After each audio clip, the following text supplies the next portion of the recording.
Paintball nerd. Today's guest on Paintball Nerd started playing paintball in 2001.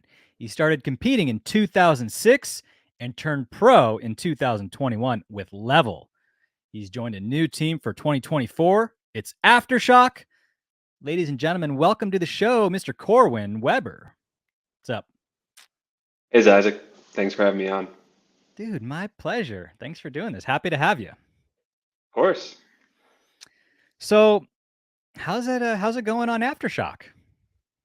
I mean, it's good so far. We haven't had a team practice yet. I know some of the guys that are out in California practiced this past weekend, but yeah, we have a first practice in a couple weeks. Excited to get out there and learn my new teammates and kind of the new system. And it's really a pretty cool thing that Todd is building, and Yeah. I'm just excited to be a part of it. So I imagine that it's kind of a emotional roller coaster, right? With the kind of the selling of Level, and then you're like, oh, bummed out, and then it turns to Aftershock. So walk me through how that happened for you. Yeah, it's been kind of a crazy off season, I think, for me. This is my first time like doing any of the pro stuff or looking for a new team or whatever.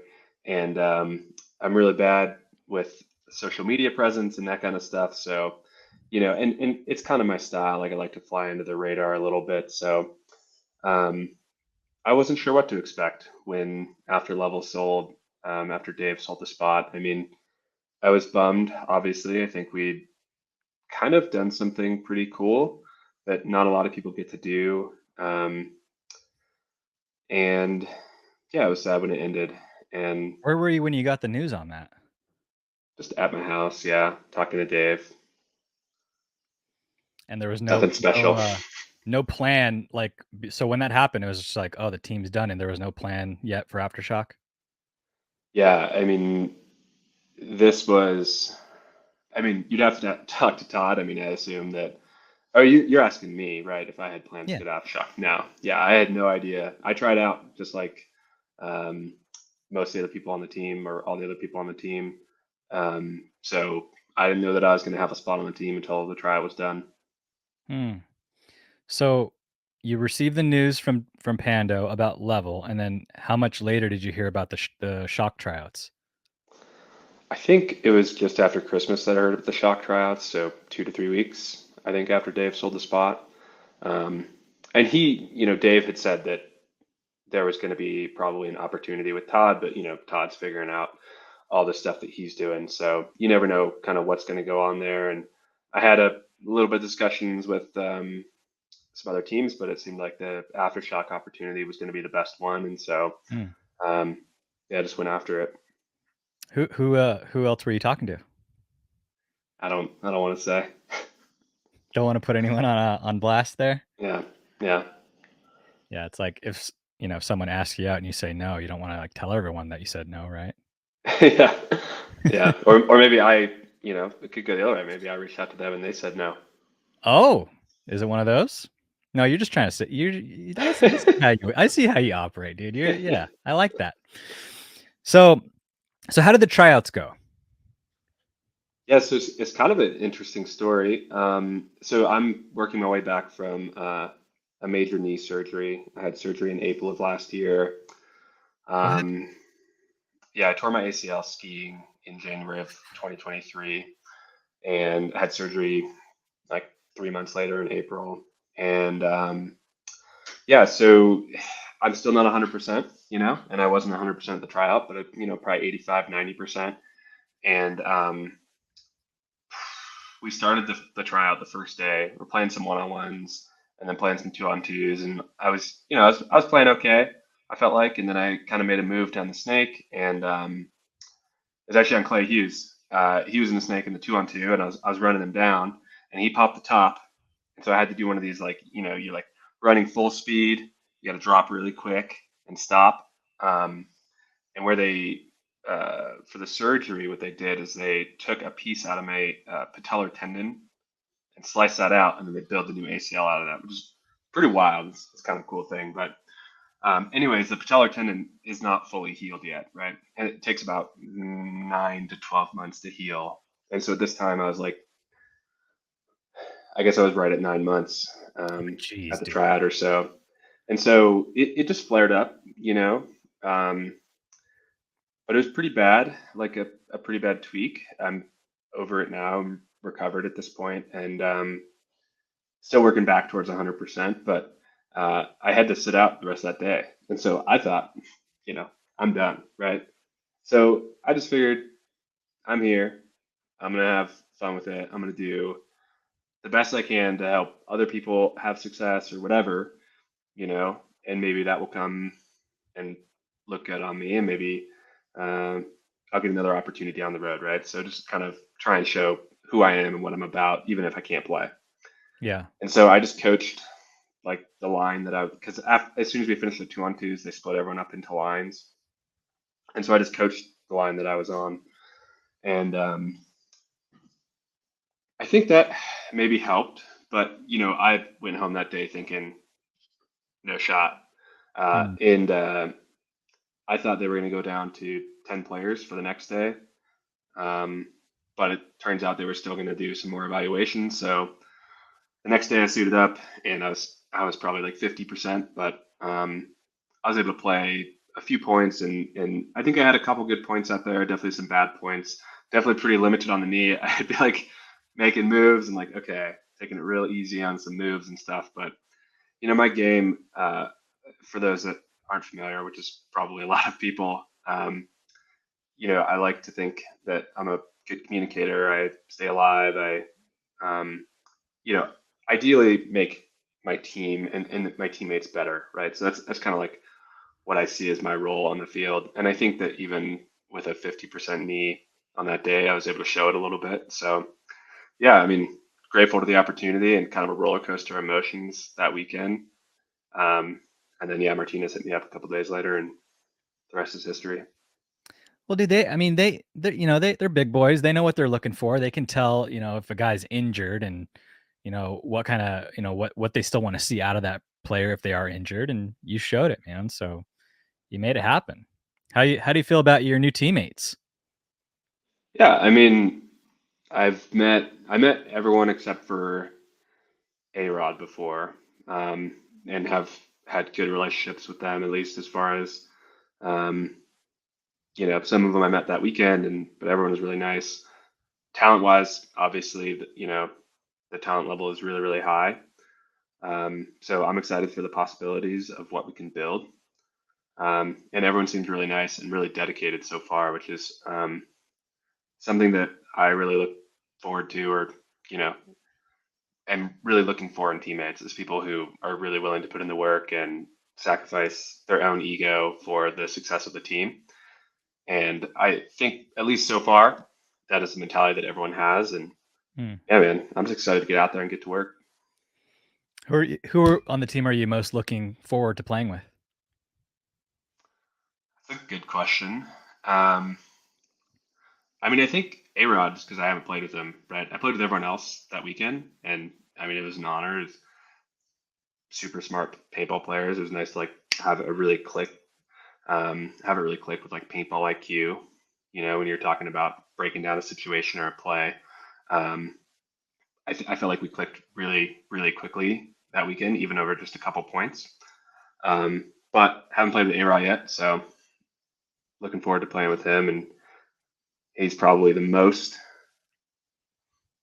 accoladed player, I guess, on the team. So really excited to pick his brain and see kind of the way he thinks. And yeah, Feed off the chaos, dude. yeah, He will create chaos, and you just got to be aware of when you see his butt looking itchy, and he's gonna go do something in the middle. Like, prepare to feed off it. That's how you win with A-Rod. yeah, He's a creator. So, can I go back to the knee thing? sure. Like, what? So, were you going off like a sweet jump, or are you just like messing around on the powder and took a wrong turn? Dude, yeah, it was like I've done way crazier stuff on skis, so it's kind of ironic. I mean, it was super minor. I was just skiing through the trees, and popped out onto a groomer, and it was overcast. It was really flat light, and so I kind of like misjudged. It was a really small little jump, and I kind of Mm. misjudged how close the ground was, and I stuck my legs out too early. My Oh, leg gee. was straight when I landed, and kind of did like a hyperextended it, popped the ACL. Excuse my puppy dog. It's all good. I had a couple. One of them's trying to break into the door over here. Man, that's like that used to be like a lifelong injury, right? An ACL, but now they have the technology that you can recover in 9 months. Yeah, I mean, 9 to 12 kind of depends on how. I mean, the timelines can go even longer than that, but that's like if you're super dedicated with your rehab and things like that, it's about 9 to 12 months. Um, which I have been. I'm a worker. I like to get after it, and so I've been super dedicated with my PT and getting after it. I actually have a picture to show. We're gonna get pretty medical here. I hope that's okay. Yeah, I'm all about it. Okay. See if I can find it. Am I going to see the inside of your kneecap right now? Kinda, yeah. All right. Fantastic. So this is an MRI of my knee, the patellar tendon in particular. So we're looking at up here at the top. This is Okay. like my skin, and this is going down into my patellar tendon and the cross section of it. And so this like line in the middle, Mm-hmm. that's where they pulled um, the old or like the new ACL from. Where's the So actual it's like there's patella? just Where's this the huge. kneecap? So the kneecap isn't in here. This is the tendon. Okay, so this is like a kind of Yeah, a deep dive into your yeah. into your leg. Got it. So you can look at it. Yeah, this is tendon tissue right here, Mm-hmm. and tendon tissue right here, and then a big gap where they pulled stuff from. So And what so over does that stuff time, just rebuild or what? yeah, yeah. Okay. So over time, it closes up, um, and that comes also through like strengthening and things like that. So when you have the ACL surgery, your leg like just basically falls asleep, and like I mean, you could Google like pictures of it. I don't have one handy of my leg, but like I mean, it's like 50% of the size of your other leg after a month. And so most of your PT is just like get the leg strong again. And it just takes time, um, and dedication and dedication to diet as well. So you need to be eating like adequate protein and, um, you know, eat all your fruits and veggies, that kind of stuff. No skipping leg day for you. No skipping leg day. No, absolutely not. So are you good to go for Vegas? Are you going to be 100%? I'm planning on it, but I can't say for sure. I think, I'll know a lot more when we get to our first practice. And I've been practicing out here, but there's a different level of intensity once you start getting into um, these, top level pro practices. So, um, and the ACL recovery kind of goes like this. The overall trend is up. Um, so yeah, I'm planning on it, but I can't say for sure. And I think one of the benefits I think of this team, and part of the reason that I think that the Todds were willing to pick me up was that if I can't go to the first event, or sorry, I'll be there, but if I can't play the first event, um, the team has the talent. I'm not needed to necessarily be a day one starter, or anything like that. I mean, the team is stacked. So as much as that's my goal. I'm gonna work as hard as I can to it, but it's possible it won't be. Well, it's a what do they say? It's a marathon, right? Not a sprint. So the important thing Yeah, is getting you healthy, and then you're good for several more events, not just the first one, right? yeah, So, absolutely. well, right on. Well, let's talk about your journey to professional paintball. You started playing competitively in 2006. What was your first event?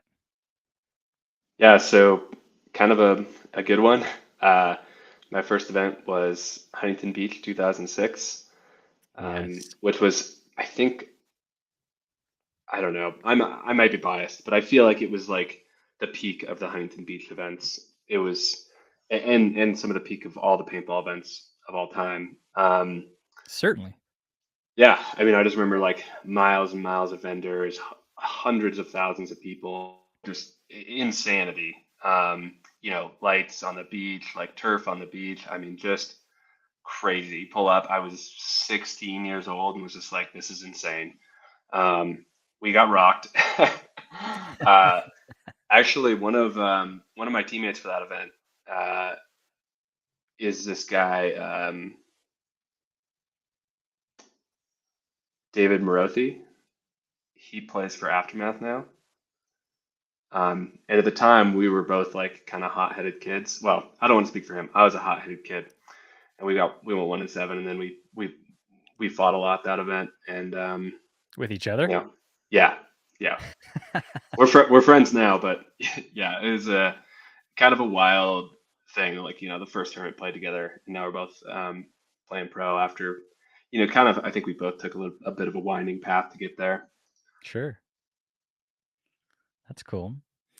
So I think the reason that a lot of us play paintball is because the feeling, right? The feeling that it gives us. And I don't want to speak for you, but what would you say is the thing that keeps bringing you back?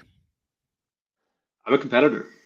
It's pretty rare in life you have an opportunity to compete and succeed at a high level, and do something that, where you can work with some really good people towards a common goal.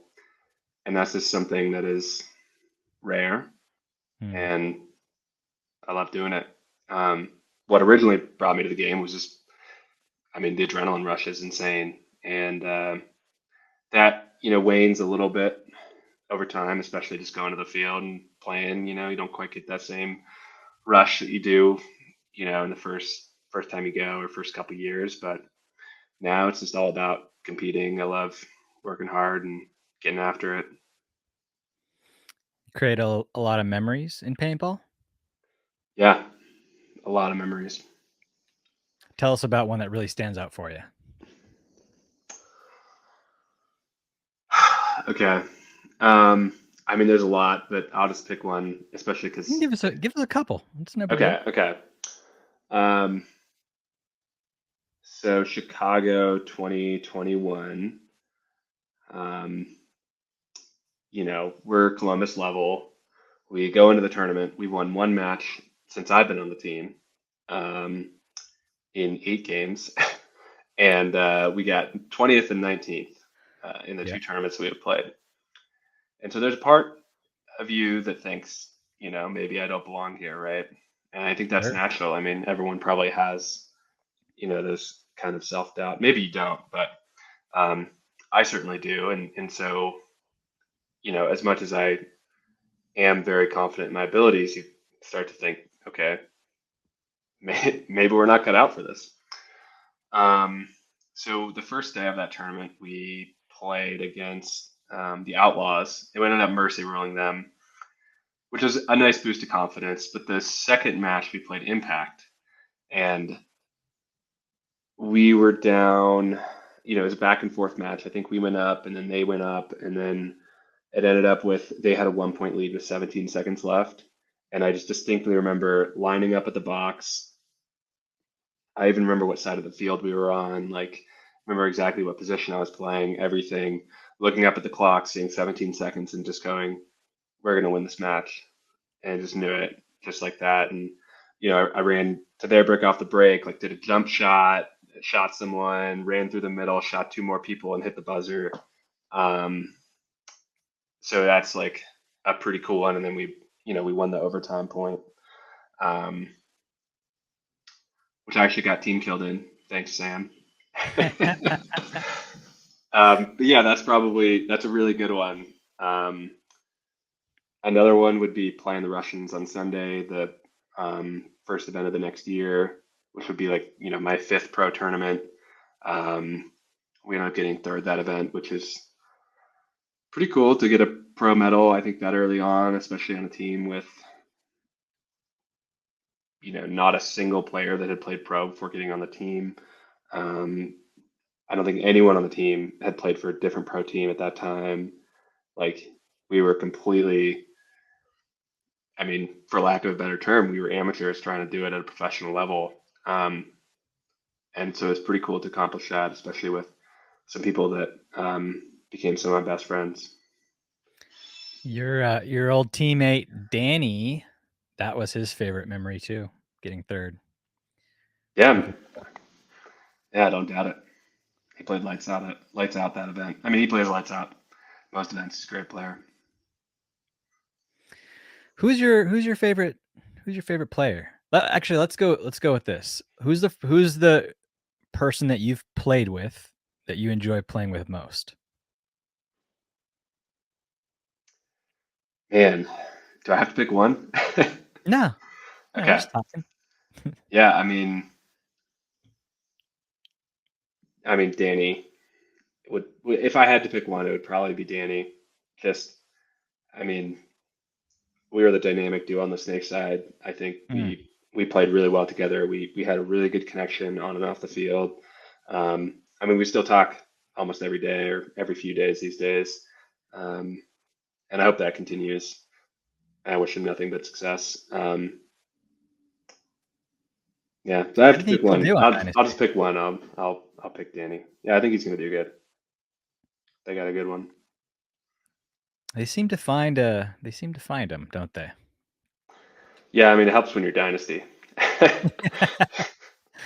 Well, how about favorite pro player? Maybe, before you went pro, is there anyone that you really looked up to and wanted to emulate? Yeah, there's a couple people. I mean, probably number one would be Ollie. I grew up on the West Coast. Dynasty was the hottest thing at the time growing up. Just like the culture surrounding him and the way that he like sort of approached the game and like just kind of his like swag on the field and stuff like that was just, I mean, you don't need to say anything else. It completely changed the game. So the way that he Sure. played and things like that. But yeah, that's like the cliche, 13-year-old answer. But I was always kind of like a underdog kind of guy. Loved rooting for underdogs. So my favorite team was Excessive. And even though Ollie was probably my favorite player, I wanted Excessive to beat Dynasty at every event. I mean, I say they were underdogs. They were obviously the second best team for like 3 or 4 Yeah. years or Yeah, whatever. for sure. But like when it came to them versus Dynasty, they were the underdog, right? So Sure. for a while, my favorite player was probably Matt Marshall. So shout out Matty, Thomas Taylor, John Richardson, Rich Telford. I mean, the Heroes for a Day documentary is like still one of my favorite movies of all time. So yeah, growing up, those are the people that I idolized. Dude, that's awesome. Yeah, have you ever seen the movie Troy with Brad Pitt? I haven't. So in the movie Troy, Brad Pitt plays Achilles, who's like the most badass warrior of all time. Like the way that he moves is like a ninja, all this, just incredible. Um, and that kind of reminds me of Oliver. Like the way that he moves on the paintball field, it's like kind of like martial arts to me. It's like just beautiful to watch. Um, I described it to I forgot who, but it seems like when you watch Oliver play paintball, even today, uh, it seems like his gun is leading him and he's kind of like along for the ride. It just blows my mind to watch the dude. But my favorite is Ryan Greenspan. Yeah, Ryan's great too. I think he's the greatest of all time there ever was. There's a Living all fair argument for that. I mean, yeah, especially it almost is like in my mind. This is, I mean, I don't know if you're like follow the NBA at all, right? Like it almost seems like a LeBron versus Michael Jordan kind of situation. Like both transcendentally excellent, right? And so yeah. in this analogy, Ryan Greenspan would be like LeBron, and Michael Jordan would be Ollie, right? And so highest peak, maybe Oliver. Hmm. Longest longevity and sustained success, um, probably Ryan, right? See, when I make that comparison, I wouldn't even put them in the same sport. Like I'll definitely give Oliver the Jordan of paintball, but Ryan is the Kelly Slater of paintball. Oh, interesting. Yeah. I don't follow surfing enough to get that. I mean, But I you know know who who Kelly Kelly Slater Slater is, is. right? Yeah, Yeah. totally. So Yeah, so yeah, everyone does because he's the greatest. yeah. So What's something that you have in your paintball collection that's cool? What can you show us? I got a few things. All right. Where to get on the list? So this is a coin, a Hormesis coin. Shout out Hormesis. Um, this coin came from Meter Nunez. He gave it to me after I beat him in a one-on-one, and it was the first one-on-one I'd ever been in pro. So it's a coin from a great player who was my first one-on-one victory in pro. So kind of a cool thing to have, and Is it a gold coin or silver coin? gold coin. Uh, looks Uh-huh. silver. Yeah, Now it looks gold. There we go. yeah. So you had to put one on the table, right? To like compete for that. So this was in a match, and afterwards I just Oh, went up to him and said, I was kind of joking. I was like, hey, I'll be in one-on-one. I mean, I get a coin or what? And he was like, yeah, man, I'll get you a coin. He tossed it to me. So I was like, oh, that's dude, pretty that's cool. sick. I And it was love it. like, so I was mentioning that we went like 1-7 over the first two tournaments. This was the seventh straight loss. We did end up losing the match, but that was the first match where I felt like I could play. I had a couple other good moments in that match, and so it was a bit of, even though we lost, like a bit of an arrival moment for me. And Yeah, so the coin kind of represents that. I love it. Okay, I got a bunch of other stuff. So the third place pro major, it's not a first place. Hoping to collect some of those, but for It's podium, I baby. think, yeah, and I think the situation that we had, and not having a lot of funding, not having any pro experience, anything like that, to accomplish the things that we did was pretty cool. And so that's sort of a representation of that. This is a Columbus level onesie that my wife made. She's super supportive. We have a couple young boys.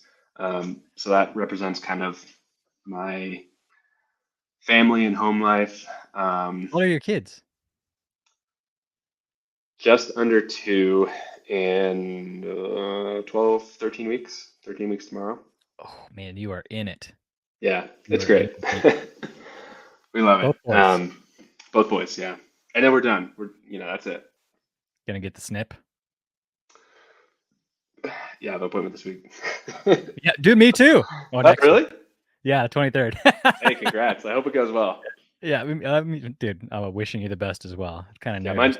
mine's actually it's just the like initial consultation. So like, then Yeah, they'll schedule the thing.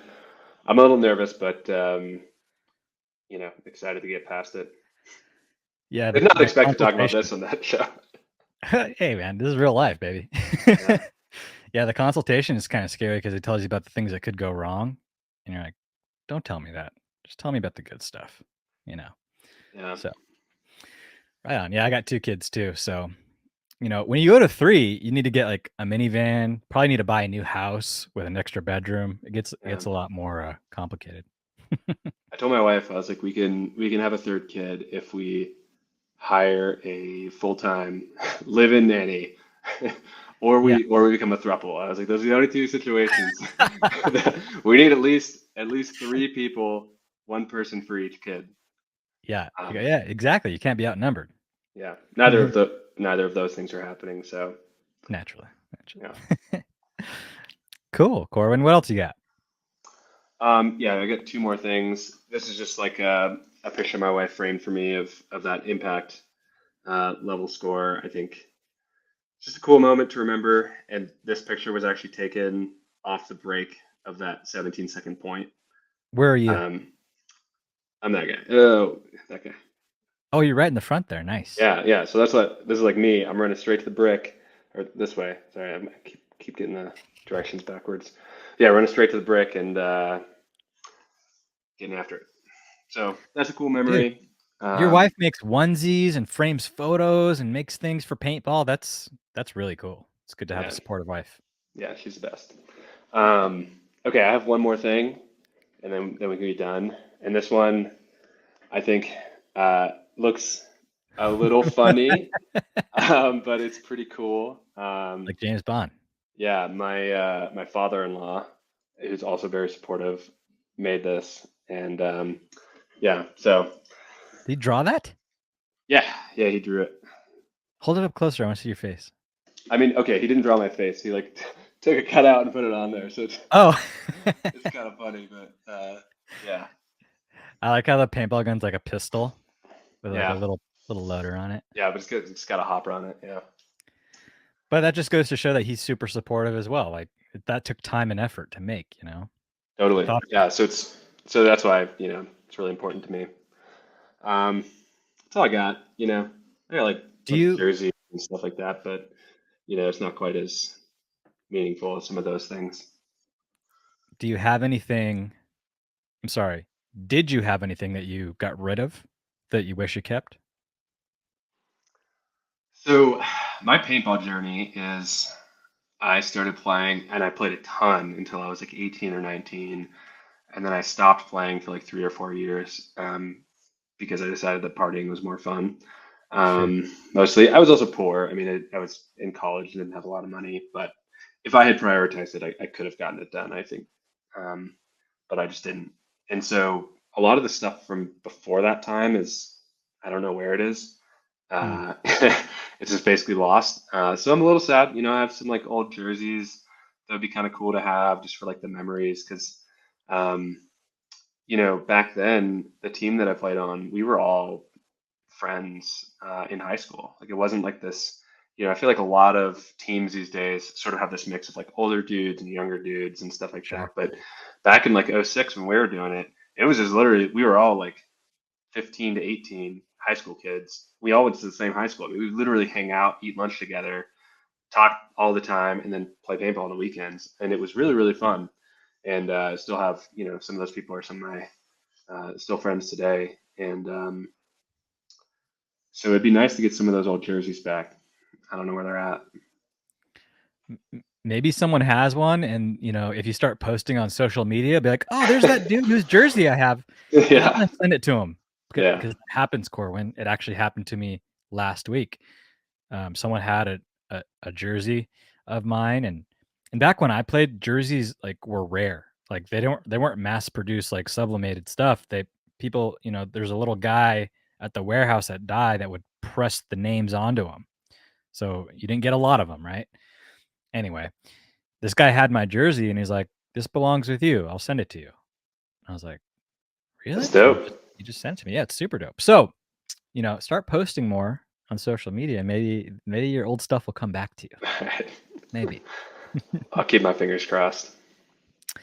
What advice would you give to a player who wants to go pro? It's a good question. I mean, one of the biggest things, and I think this gets repeated a lot, but like you really got to set your ego aside. You got to have like a little bit of ego. You got to have the right amount of like, you know, I want it and I believe in myself and I can get there. But a Confidence. lot of people don't listen uh, appropriately when the information that they're being given does not sit well with them. Yeah. So I think find the best paintball player that's in your area and just say, hey, can we practice? Can I buy you a case of paint to go practice or whatever? And then just do whatever they tell you to do and just do it and do it and do it and do it and work really hard. And through that, you make connections and things like that. But yeah, work hard, practice people that are better than you, and learn how to take criticism, set your ego aside. What if you're the best player in your area and you're still not, pro? Find other resources that you can use because I mean, unless you are maybe Brian Greenspan or Ollie or whatever, or one of the top 1% of players, Marcelo is probably up there. For sure. Unless you're that person, there's someone out there that knows better than you. And the BKI paintball, they've been doing a lot of stuff online. I think their memberships are probably reasonably priced. So, use those resources, right? I think we have more resources available to you at a relatively low cost than anything that existed, 15 years ago. So, yeah, find those online resources and really leverage them and take them to heart. Outside of BKI, I mean, is there any way that you consume paintball footage outside of that, or paintball Yeah, knowledge? I watch Go Sports all the time. So I'll regularly do, especially when it comes like closer to tournament time, like film study of um, different players and things like that. So, but nothing quite matches getting to the field. So like when I go to the field, if I'm not scouting a team that I'm going to play or something like that, what I like to do is find players that I really respect at the position that I play and watch how they're playing the layout and try and pick, little things here and there and add that into what I'm doing. You word things very interestingly, intentionally. Do you read Ryan Holiday much? Never heard of them. Anyone? Okay.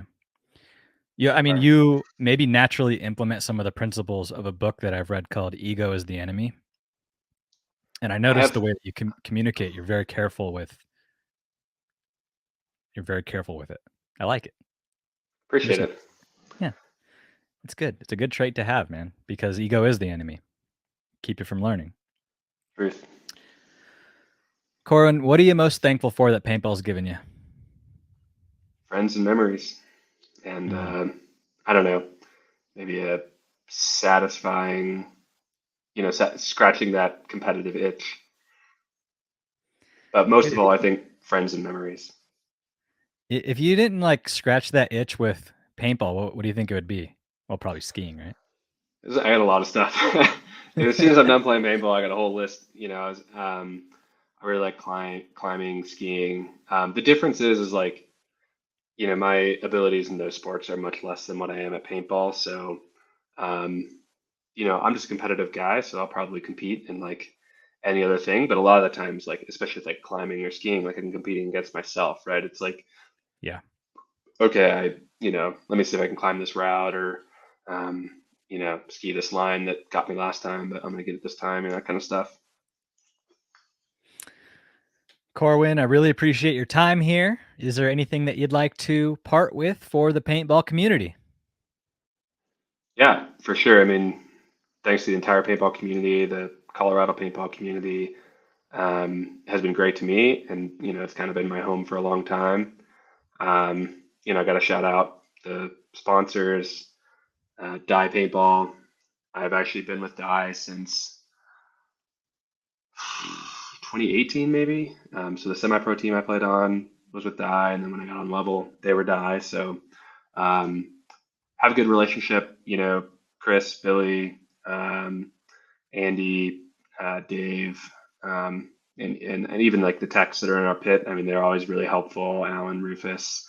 Um, I'm sure there's others that I can't remember off the top of my head, but big shout out to those guys and everything they do to help get us ready to play and keep things moving. GI Sports for the best paint in the game. Ninja for the best air systems in the game. Hormesis for the drip, as they say.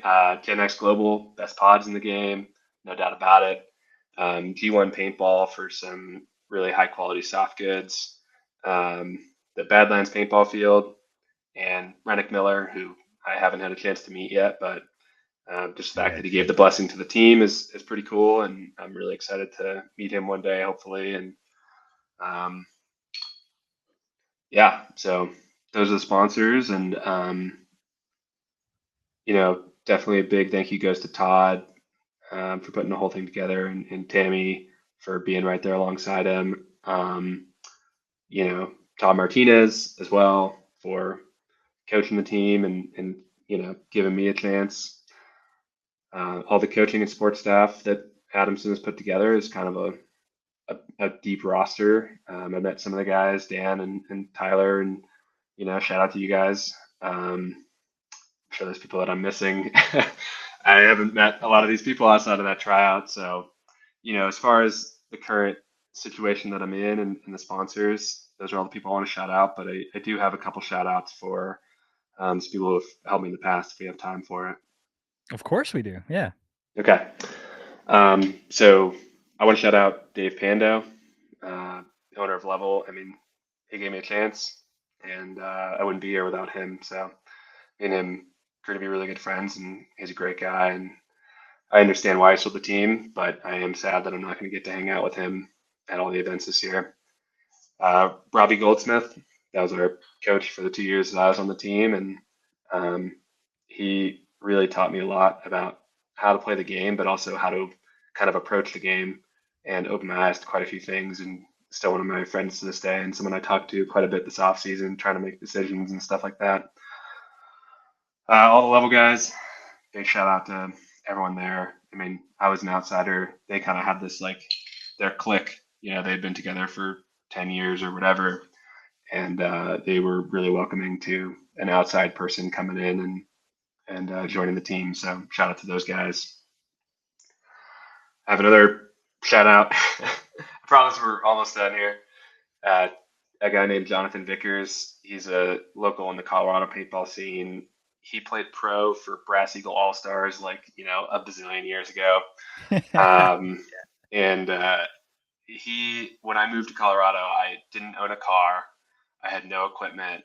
I had basically nothing. And I just posted on PB Nation and just asked, like, hey, does anyone I was living in Fort Collins at the time. And does anyone live in Fort Collins and play at Blitz regularly? And I'd like to just carpool. I can give you money for gas or whatever. Because otherwise I wasn't getting to the field. It's a 40-minute drive. And he posted, and he happened to live like walking distance from my house, and went to the field one time. And then he asked me to join his paintball team. And since then, he's basically, multiple years of my paintball career have been because of him, where, he supplied all my equipment because I had no money to purchase any equipment. He taught me a ton of stuff about the game. So huge shout out to Vickers. He really we need made it happen. Yeah, I wouldn't be playing if it weren't for him. So yeah. And then I have one more, and that's it. It's my wife, Isabel. She is the most supportive and loving person in the world for me, and I wouldn't be able to do it without her. So shout out to you, Isabel. Love you, babe. Awesome. Thank you, Corwin. Thanks, Zyzek.